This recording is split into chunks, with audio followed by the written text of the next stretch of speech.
Welcome to the Revolutionary CEO podcast. I'm your host, Letitia Lynch, adaptable marketing strategist, boy mom, and CEO who believes in making marketing work for you. I posted an Ask Me Anything on Instagram last week and received a question from a new mom that said, how do you balance being a mommy while having a business in marketing? And to be honest, my answer was different when he was a baby, like a toddler, versus what it is now that he's in elementary school. And I imagine my answer will probably be different when he gets older too. And I want to give lots of context before heading into this episode so that you fully understand my situation so you don't compare yourself, because as a mom, I know it's very easy to do that. Like, it's very easy to compare and to be hard on yourself. Do not do that. Listen to this episode. You can use it as inspiration, as an example, as motivation, as a warning, as relief, or whatever it brings up for you other than comparison, because that really does you no good. And I also want you to remember that you are doing your best as a mom. Hormones are a bitch, and we all have very different reactions and environments to deal with. And also, with that being said, I'm in the United States. I'm in the state of Georgia in the United States, and I was already living with the father of my child, who is now my husband. Both sets of our parents live in the same state as us, within driving distance, mine living within a 20-minute drive. And my husband's mother was already willing to leave her job, and we could afford to pay a nanny. So we paid his mother to keep our child for the first 14 months of his life so that I didn't have to stress about him going to daycare. And when he was born, I had a full-time job and not just my business, and not the business that I have currently. I'm giving you a lot of background so that you understand my full situation, because again, I know that even though I asked you not to compare yourself, you're going to do it anyway. I breastfed him until he was 1 year old, and I struggled to pump, and he also hated bottles. So I had to physically be home most of the time to feed him for that entire year.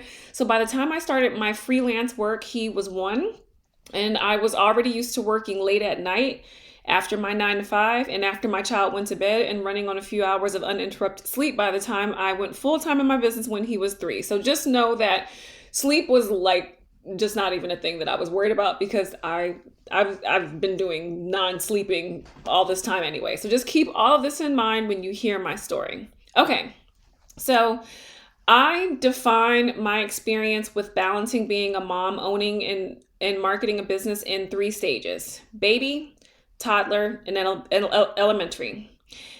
Each stage comes with its own issues that affects your energy, mom guilt, your capacity, and honestly, your identity. Uniquely, I feel like your business goes through these same parallel stages. So as I walk through these stages with the momming, I will share the shifts I made in my business to make it work better. High level though, both the baby stage of business and being pregnant and having the baby are a challenge, because you just don't know what you're doing. You're overworked, you're experimenting with what works and with what doesn't, you're overstimulated, you're blowing through money and wasting it on shit you don't need, you're not getting enough sleep. Isn't it funny how I'm still talking about both the business and momming? The next stage, the toddler stage, is like where you just figured stuff out, but all these new challenges come up for the kid. The mom guilt hits a little bit harder, because if they were home before, this is when you're likely socializing them by sending them out somewhere like daycare, even if it's just like a half day. You're also more focused on making money in the business because the stakes are higher. You props quit your job, so now you're dependent on this business, so you have to make it work. And you've probably, how you've made it work also involves your time and mental capacity, which means you're not very present at home, even if you're physically present. And you may be making more, but you learn that you're not the best leader, delegator, money manager, decision maker, and even the best at time with some of the services that you're doing just because it made you money. That's why you're doing them, but maybe you're not really that good at some of them. It's a lot that you're learning at that stage of business. And then the elementary stage for your kid is extremely important for them. And when you have the least amount of time for your business, unfortunately, and I found actually this stage to be the hardest, which is where I'm at currently. It's been the hardest on me for business because the child's school hours are just extremely inconvenient for business hours, but you've also been in business long enough to desire regular hours during the day. And in business, though, you're a pro at time management, decision making, leadership, and you get better and choosing the right offers. So it's a lot. So I want to dive in and try to make this episode as succinct and short as possible, but it's going to take me a little while. Okay, so let's start the baby stage. I feel that having a baby while working in corporate and freelancing, because at that time, by the way, at that time I had also started a podcast with my best friend, and my husband, who at the time was my fiance, was a consultant who was gone Monday through Thursday every single week, pretty much while Liam was a baby. So I was exhausted at this stage. And I feel like this is still comparable to having a business, which is why I'm kind of giving a little bit of background of what was happening when my kid was actually a baby. Now, during the baby years, I was a service provider at this time, and my work was done at night, mostly when he was asleep. And that's especially if I had client work. And if I needed to talk to the client, it had to happen when he was napping. But I was very strict with his nap schedule, and he took his 2 naps a day like clockwork, and they lasted for 2 to 3 hours each time before I had to nurse.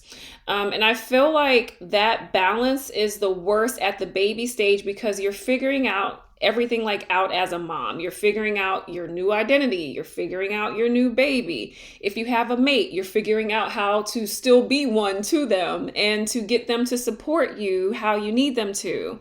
And if you don't have a support system, you're figuring out how to make time because you don't have any help.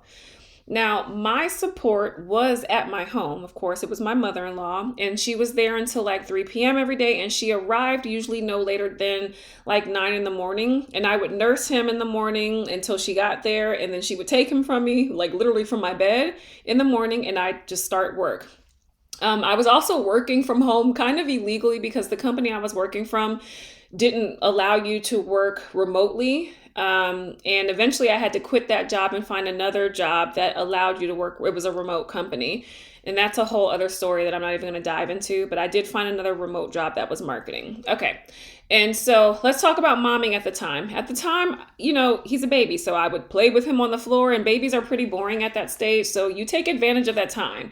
They have tummy time, and they have swings, and they play with things for enrichment. And I would have my laptop to do my work while he did baby things and slept. And at night, when I nursed with one arm, the other one was managing social media and engagement. And I was more diligent about scheduling content. And again, at that time, I was more freelance. So I focused on outbound sales things such as Upwork, Fiverr, Facebook groups, and referrals, because those things weren't time consuming. And I think for you guys, you're trying to market how you used to when time was your own. But you no longer own your time when you have a child. So you have to control what you can. And you can control outbound work when you put into it, right? So you can control setting your business up for more passive sales and marketing, like your website, lead magnets, digital offers. At the time when I had him as a baby, I actually had a course where I was teaching people how to make money blogging. I was also blogging, because blogging can drive traffic to your site. I was in groups, and I was going to networking, so you can be in networking spaces with people looking for service providers.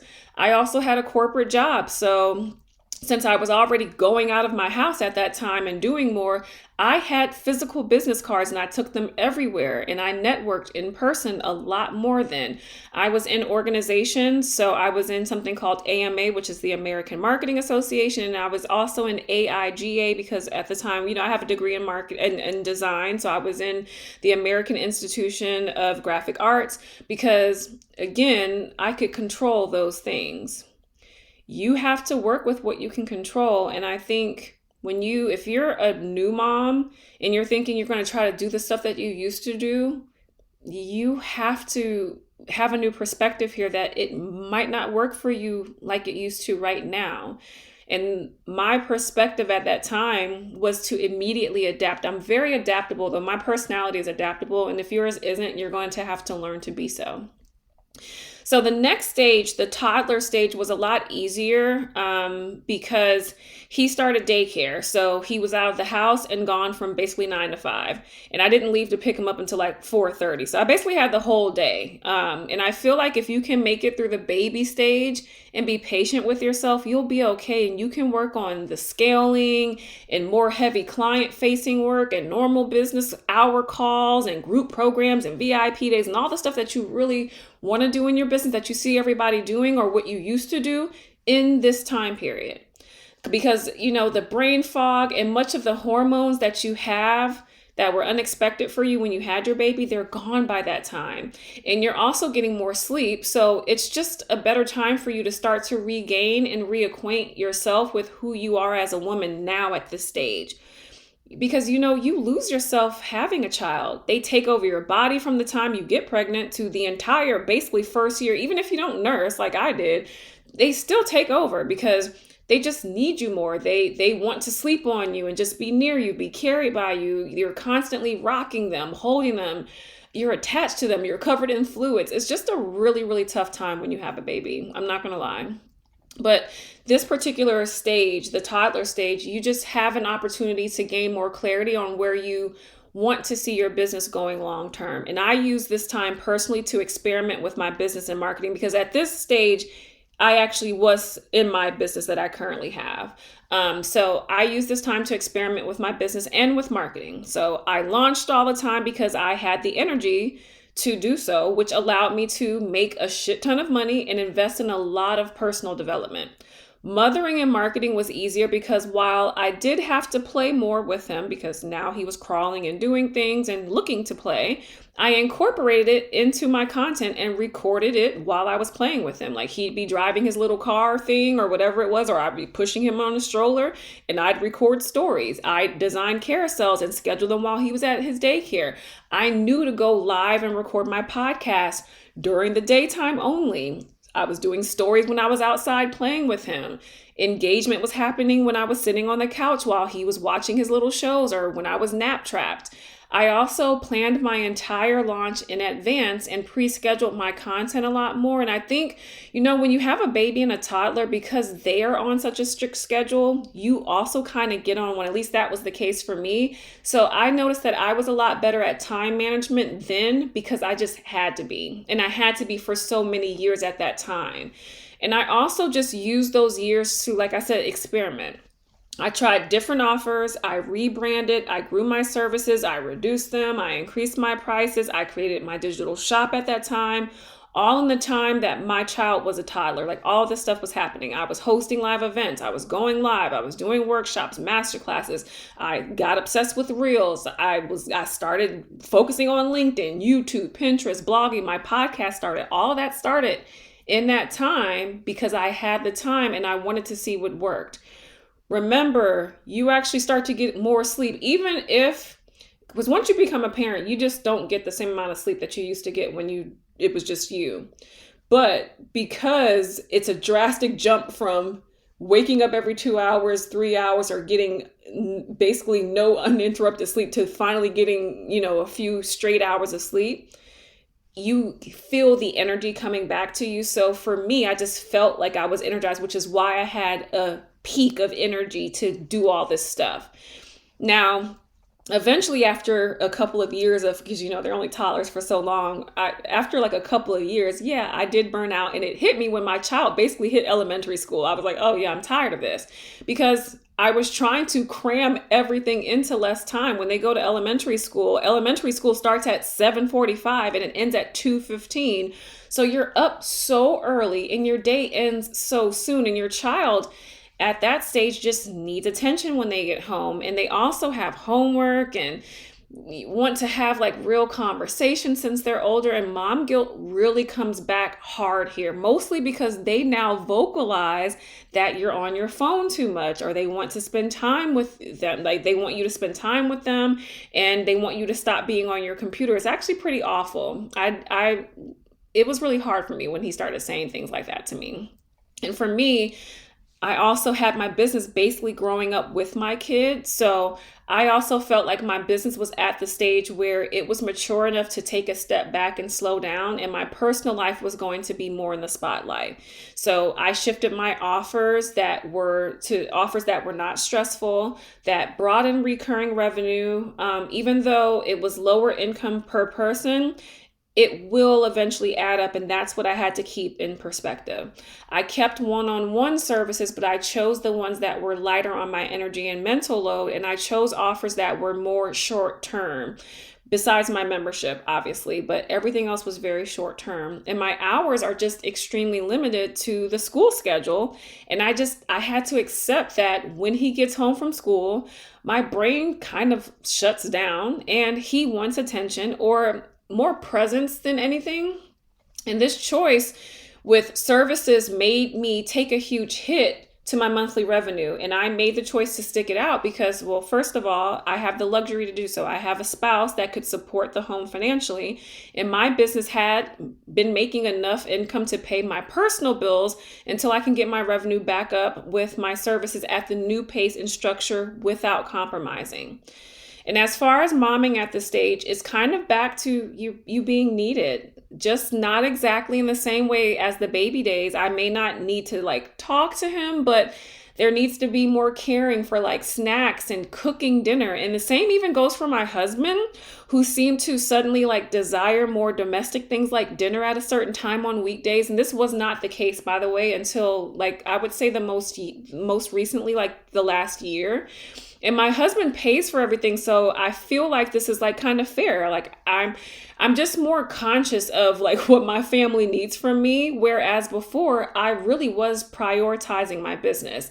And I feel like now I also kind of remember my own identity separate from mom, wife, business owner now more than ever, because when you first have a child, everything is just about them and you lose yourself. And everyone also pretty much just asks about the baby before you anyway. Your body changes, your brain chemistry changes, like you just completely change.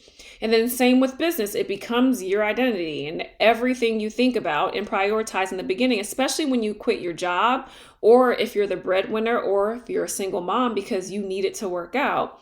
And marketing at this stage, this elementary stage and this stage where you've been in business for a while, for me personally, I need it to be chill and I need it to be sustainable for me to stick with it. Or I find myself being more flaky. And it's wild to me because I need my business to work. It's not that I still don't, like I don't need it to still work. I do. I have my own bills separate from my husband, but now it's not motivation enough anymore for me to run myself ragged for the internet just because I need the business to work. And I find myself balancing between proactive marketing that I did when he was like a baby. Like I'm still focused on like the SEO stuff, setting up the Upwork profile, though I'm not applying for opportunities like I would have been back then. Leads reach out to me on there and I reply back to the ones that align. So I've been getting a lot of clients from there. And I went back to some of the work, while he's at school. So that I did like during the toddler years, like when he's at school, I record my podcast, or if I'm going to go live, it has to happen when he's at school because I can't do that when he's home. And I make sure I do that stuff while he's gone. But at this stage, my energy is lower and also kind of unpredictable because sometimes it's a little bit higher, but it's unpredictable. My time is more precious and my capacity also kind of is just up and down. And so I leveraged the years that I experimented, which were those toddler years. I leveraged those years to create the right offer suite now because I have more experience in what I liked and didn't like all those years. I picked the best business hours and I created a marketing system that, of course, I've been sharing with you all season. And I teach that in Revolutionary Society because honestly, it's the only thing that I think would have actually gotten me through all three of these stages. And I believe it will be the thing that sticks with me as I see what comes when he gets older. Because like I said, I believe things are going to change once again with how I feel with things. Marketing for me now is strategic content placement. It's focusing on daily lead generation and converting enough of those leads that I've been generating that I get each month so that I hit my revenue goals. And so far, that's working out. In my personal life, honestly is the best it's been in years. I have no mom guilt. My marriage survived and my business leveled out and is on the rise actually this year, which is fantastic. And so to kind of wrap this up, I'm honestly glad that someone asked about how I'm balancing being a mom as a business owner and still marketing that business, because I really never thought about just how much it's changed over the years. And I have to be honest with you, this episode is really just the Cliff Notes version of that story, because it really took a long time to figure out each one of these transitions that I shared with you in this episode. And the longer it took to make the decisions that I had to make, the more something bad happened in my personal life, from gut health issues to marriage issues. Now, obviously, both are resolved now, thank God, but I have seen so many online business owners not fare as well as I have to resolve it in time.